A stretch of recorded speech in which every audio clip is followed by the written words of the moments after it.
비트코인이 앞으로 미친 듯이 상승할 수밖에 없는 거시경제 4가지 이유를 지금부터 말씀해 드려볼게요.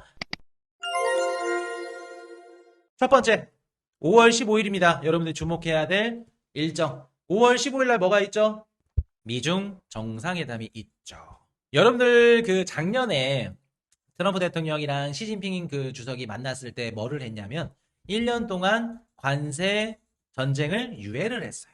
그냥 앞뒤 다 자르고 트럼프 대통령과 시진핑 주석이 만났다는 건 치고받고 싸울 가능성보다 긍정적인 가능성이 높다는 거예요. 물론 이게 성사가 또 3월달, 4월달처럼 한 달 연기되고 뭐 안 된다고 하면 안 좋을 수 있겠지만 우리가 예상한 대로 얘네들이 얘기한 대로 5월 15일 날 진짜 만난다고 하면 이거는 시장이 긍정적인 가능성이 높다.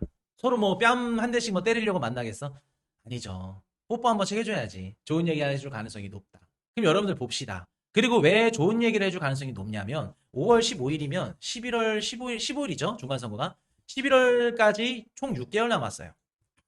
여러분들 6개월이면 진짜 금방이에요. 6개월 전에 미국, 중국이랑 싸운다? 말도 안 되는 거죠. 중간선거 그냥 말아먹겠다는 거죠. 그렇기 때문에 5월 15일 긍정적인 가능성이 높다.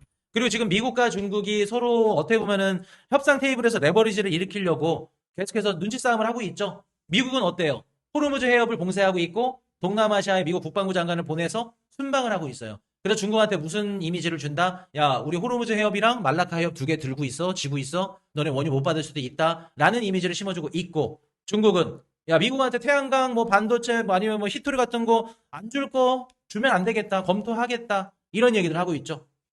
트럼프도 반도체 안 줘야겠다. 이런 얘기도 지금 나오고 있고 하원에서. 가정의 달인데 좋은 얘기 해줘야 돼. 그 말도 맞지. 아니 가정의 달인데 치고받고 싸우면 어떻게? 어버이날도 있고 5월 좋은 달인데. 그래서 어떻게 보면은 지금 트럼프 정부에서 가장 불확실성 높은 정책이 관세랑 전쟁이죠. 근데 이 관세도 중국이 가장 영향력이 크고 전쟁도 이란이 영향이 크지만 이란을 사로잡을 수 있는, 회유할 수 있는 게 또 중국이죠. 그래서 결론적으로 다 중국으로 기결이 돼요, 마지막은. 그래서 어떻게 보면 이 시장에 가장 불확실성을 주는 이 두 가지, 전쟁과 관세, 이 두 가지 지정학적 위기가 해결될 수 있는 시점이 언제다? 5월 15일일 가능성이 높다. 그래서 우리가 좀 기대해 볼 만하겠다. 이게 첫 번째고요. 두 번째입니다. ESLR 규제 완화. 여러분 다들 아시죠? 올해 1월 1일부터 선별적으로 시작을 했고 4월 1일, 이번 달 1일이네요. 벌써 20일, 3주가 지났죠. 4월 1일부터 미국에 있는 은행이 국채를 사는 법안이죠. 예전에 2008년도 리먼 브라더스가 무너지고 나서 은행들의 규제가 굉장히 크게 도입이 됐어요. 그때 생겼던 게 지급준비금이 생겼고, 그리고 생겼던 게 ESLR. 너네들 국채 사고 싶어? 무분별하게 투자하고 싶어? 오케이. 투자하고 싶은 것만큼 자본금 갖고 있어. 이게 ESLR 규제예요. SLR 규제죠. 근데 이번에 그걸 풀어줬죠. 너네들 앞으로 국채 사고 싶어? 1억 달러 사고 싶으면 1억 달러의 자본금을 갖고 있어야 됐지만 이제는 1억 달러 자본금 없어도 돼. 국채 사. 그럼 시중의 국채가 어떻게 돼요? 미국 은행 흡수를 많이 할 수 있게끔 되면서 그럼 은행들 입장에서는 어떻게 된다? 또 국채를 갖고 또 담보를 내면서 또 시장에 돈을 돌릴 수가 있죠. 중개업체예요, 여러분들. 은행이 가져가서 그냥 뭐 금고에다 그냥 모셔놓는 게 아니라 중개업체라고 은행은. 그 국채를 갖고 또 레버리지를 일으킨다고. 그럼 시중에 돈이 돌겠네요. 그 은행들 입장에서는 갖고 있는 돈이 많으니까 어떻게 할 수 있다? 대출이 많이 나가네요. 그럼 기업들, 개인들 시중에 대출이 많이 나갈 수 있고 시중에 유동성이 도는 효과가 나오네요. 요게 ESLR 규제 완화예요. 여러분들 봅시다. 우리 새로운 연준시장 케빈 씨가 뭐라고 하냐면 네 번째 대차 대조표를 축소한대. 그동안 연준이 뭐 팬데믹 아니면 2008 리먼 브라더스 뭔가 경기 침체 뭐가 무너졌을 때 연준이 장기채, 단기채를 사줘. 그리고 모기지 채권도 사줘, MBS도. 근데 이제 안 사주겠대. 그럼 여러분들 봅시다. 요 얘기만 들으면 매파예요. 시장에서 하는 얘기가 뭐예요? 새로운 캐비넛 연준이장 돈 안 푼데 QE 안 한데 매파다. 잘못된 거죠. 안 사준다는 게 아니라 사주는 주체가 바뀐다는 거예요, 여러분들. 그동안에는 연준이 사줘서 연준의 독립성이 없었어. 시장 개입이 너무 컸어. 근데 이제 연준이 안 사줄 거야. 그럼 많은 분들이 안 사줄 거야 라는 말만 들은 거야. 그럼 여러분들 연준이 안 사주는 대신 누가 사주는 거예요? 대신 은행들이 사주는 거죠. 그리고 트럼프 정부에서 지니어스 법안, 클레이트 법안 때문에 스테이블 코인 기업들이 뭐를 사준다? 미국의 단기채를 사주잖아요. 그럼 여러분들 캐비넛 씨의 대차 대조표 축소가 안 좋게만 우리가 받아들일 수는 없다. 표면상 받아들일 때는 야, 양적 완화는 안 하는 연준이 돈을 안 사주네라고 생각할 수 있겠지만 결론적으로 봤을 때 국채를 사주는 매수하는 주체가 바뀌는 거다. A에서 B로 바뀌는 거다. 그럼 여러분들 봅시다. 연준이 안 사주고 그러면 시장 유동성이 줄어들겠죠? 그러면은 시장의 유동성이 감소야. 긴축이야. 근데 이만큼 시중에 있는 은행들이 사준대. 스테이블 코인 발행 업체들이 사준대. 그럼 뭐예요? 쌤쌤이죠. 이게 어떻게 매파야? 매파가 아니라는 거죠. 연결이 되세요? 자, 그러면 볼게요. 호슈님, 그러면 ESLR이 지금 4월 1일부터 시작됐고, 선별적으로 1월 1일부터 시작이 됐는데, 시장의 유동성이 지금 돌고 있나요? 풀리고 있나요? 자, 봅시다. 4월 1일부터 된다고 해서 무조건 풀릴까? 아니라는 거죠. 왜 안 될까? 여러분 2월 28일부터 중동전쟁이 발발을 했죠? 전쟁이 발발하고 나서 국채금리, 미국의 국채금리가 미친 듯이 올라갑니다. 야, 인플레이션, 국제유가 100달러 넘었고 인플레이션 튀겠다. 금리가 올라갔다는 건 국채 가격이 떨어졌다는 걸 의미해요. 자, 여러분들이 생각해 봅시다. 우리 같이 코슈경제 채널 보신 변태분들 말고 일반적인 투자자 입장에서 비트코인 가격이 떨어져. 채권 가격이 막 떨어져. 매수를 해요? 매수 안 해요? 우리처럼 변태 같은 사람들 말고 매수해 안 해? 매수 안 하죠. 가격이 떨어지는데 어떻게 매수해 여러분들?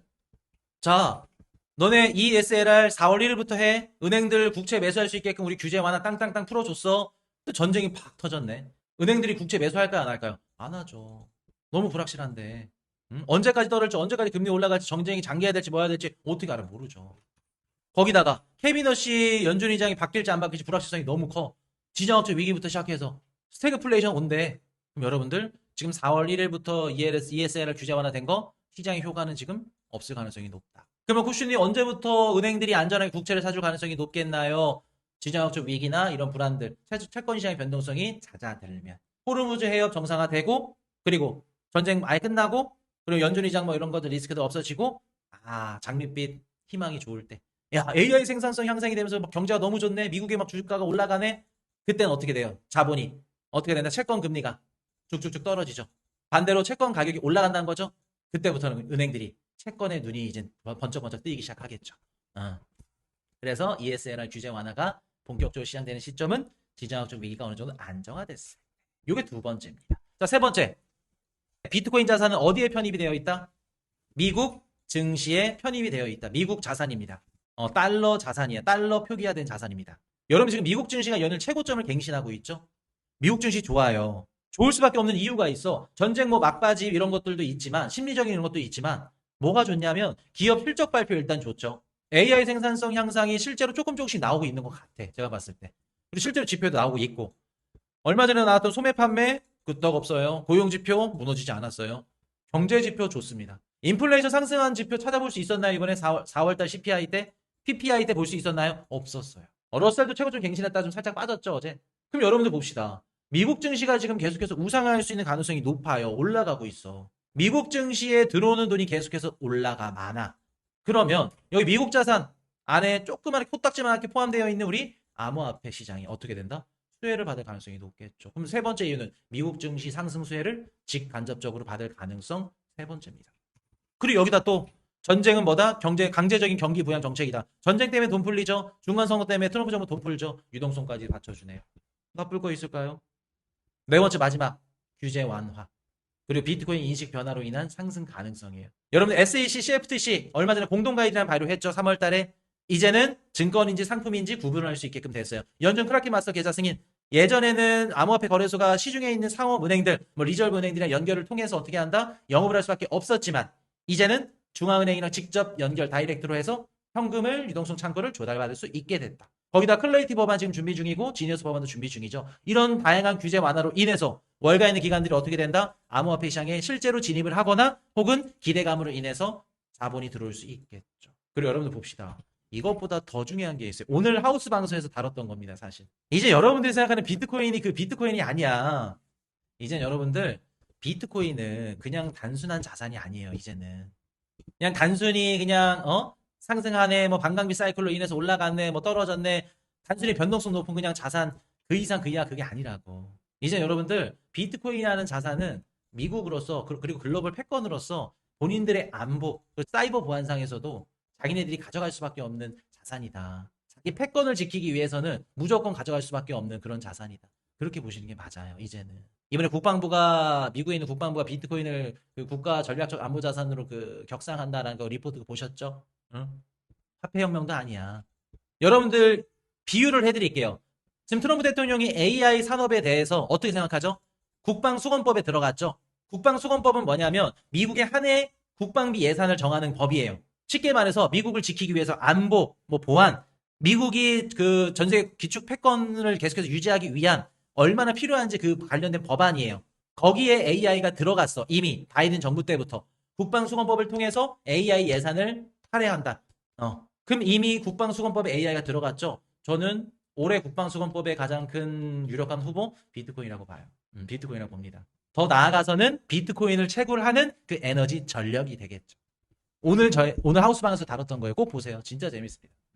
그래서 여러분들 비트코인이 어떻게 보면 이번 중동 전쟁으로 인해서 너무나 많이 변했어요. 바뀌었고 여러분들은 그냥 뭐 업비트 가가지고 코인이 얼마나 떨어졌네 뭐 했네 가격만 보시죠. 그리고 뉴스에서 떠도는 퀄리티 법안이 지금 뭐 은행이랑 뭐 밥그릇 싸움을 한다. 은행이 뭐 스테이블코인 이자를 뭐 안 준다. 그것만 보시고 계시지. 그렇지 않다고. 미국 의회에서는 지금 물 밑에서 미친 듯이 돌아가고 있다고요. 사실 비트코인 가격이 최근에 이렇게 좀 많이 급등을 했죠. 올라왔죠. 이유가 있다고. 연초에 백악관 공지 AI 암호화폐 집중한도 올라왔으면 기대해볼만 하겠네요. 사실 제가 그 국정연설 때 좀 기대를 해보자라고 말씀을 드렸었죠. 트럼프 국정연설 때 비트코인 관련된 얘기를 해줄 수 있을 거니까 기대해봅시다. 얘기 안 했지? 슬쩍 하고 넘어갔지? 아마 기대 한번 해보셔도 좋을 것 같다는 거. 중동전쟁 때문에 많이 좀 밀렸어요. 아마 이제 4월 달이니까 기대해보면 좋을 것 같습니다. 앞으로 뭐가 나오는지 국방수권법. 자, 그래서 어찌됐든 간에 전 개인적으로 네 가지 이유. 미중 정상회담 5월 15일, 그리고 ESL 규제 완화, 그리고 비트코인 암호화폐 시장에 대한 규제 완화 기대감, 그리고 마지막 미국 증시 강세죠. 세 번째가 미국 증시 강세까지 전 네 가지 이유로 인해서 비트코인 가격 상승은 매우 높다고 봅니다. 그렇게 말씀을 드리고 오늘은 여기까지 하고 정리를 하도록 하겠습니다. 자, 돈은 매매를 통해서가 아니라 기다림을 통해서 벌린다.